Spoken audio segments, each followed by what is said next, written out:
In this video, we'll review how to complete a Schedule C from within the federal section of the tax return. We're already in the income menu. Just know whether or not you want the software to guide you, or would you like to select the forms yourself. I'm going to go ahead and select the forms. So select and then click continue. It then brings you to the income menu from there. I can scroll down to profit or loss from business as reported on Schedule C. So go ahead and select that to begin.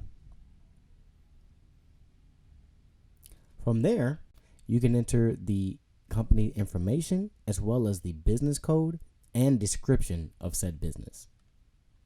If you already know the code, it's already going to pre-populate the description that corresponds with that particular, 6-digit code.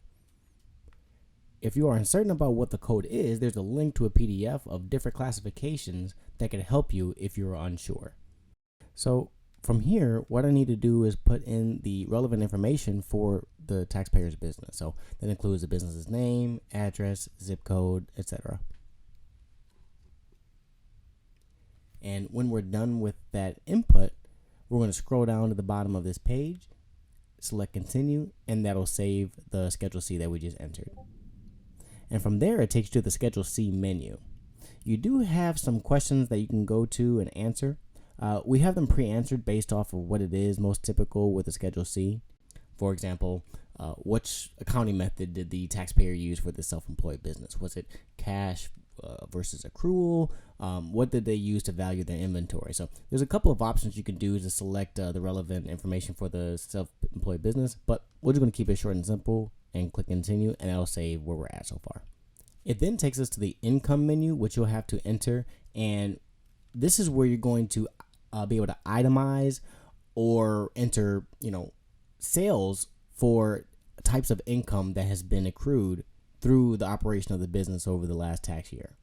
So I'm just going to input an income amount, and there's also a way to itemize the list of types of income. So if you have multiple types of income for either of one of these sections, you can itemize them out if you want to break that down, and then it will add the total income for you when you click continue. And you can either add this up or manually type that number in. Some people prefer an itemized list, and that's because it helps them keep track of how they got to that total number if there are multiple sources of income for the self-employed business. So I'm going to continue to save on. I'll just type a lump sum in there, and from there you can start your expenses by clicking General Expenses. But we also have different types of expenses broken down, so you can click those and enter those if they're relevant. So maybe you have cost of goods sold, but generally it's okay to just go to General Expenses, where we'll have a list of several different types of normal expenses that you would have in a self-employed business. And again, we do have itemized listing option all the way down, but what I'm going to do is just enter a lump sum amount for these examples. So we may have something like $1,000 in advertising, and maybe let's say $300 in supplies, and we'll just keep this one simple. Click continue to save. You also have the opportunity to do vehicle expenses, which that'll calculate some of the expenses for you depending on which method you choose. You also have the opportunity for depreciation, which I'll go into really quickly. Go ahead and create an asset, and I love this. It's extremely simple. Go ahead and give a description of said asset. Say maybe this is like a car. Go ahead and list the cost of the asset. Estimate the percentage of use for the business of said asset. Then select the depreciation method. You can choose a couple of different options.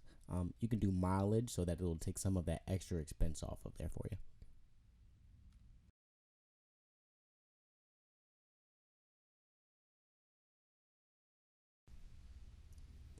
And also don't forget to fill out this relevant information in case the asset you listed is an automobile. You'll have to enter the miles, commuting, fill all these blanks. And then when you're finished, go ahead and scroll to the bottom of the page and click continue to save.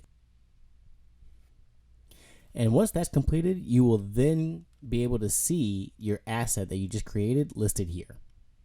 I can continue to add or even edit or delete the assets if need be. And the great news about this is I never really have to touch this asset again because it'll automatically roll over year after year with the accumulated depreciation until I dispose of the asset till I sell it. We'll just say that we have one asset for simplicity. Go ahead and click continue to save. And it'll take us back to the Schedule C menu here. And let's assume that this is a super simple Schedule C, right? But what you can see is there's a lot of other options available at your disposal.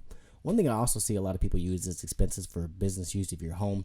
You can further break that down here by using percentages for the relevant bills that you're incurring that are able to be put as far as expenses for your self-employed business. But when you're done, go ahead and click continue.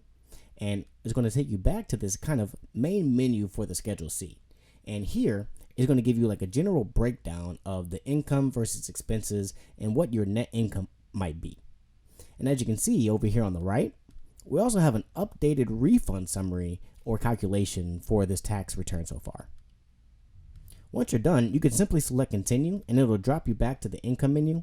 And if you don't have anything else that you have to input, you have just successfully imported a Schedule C form into your tax return.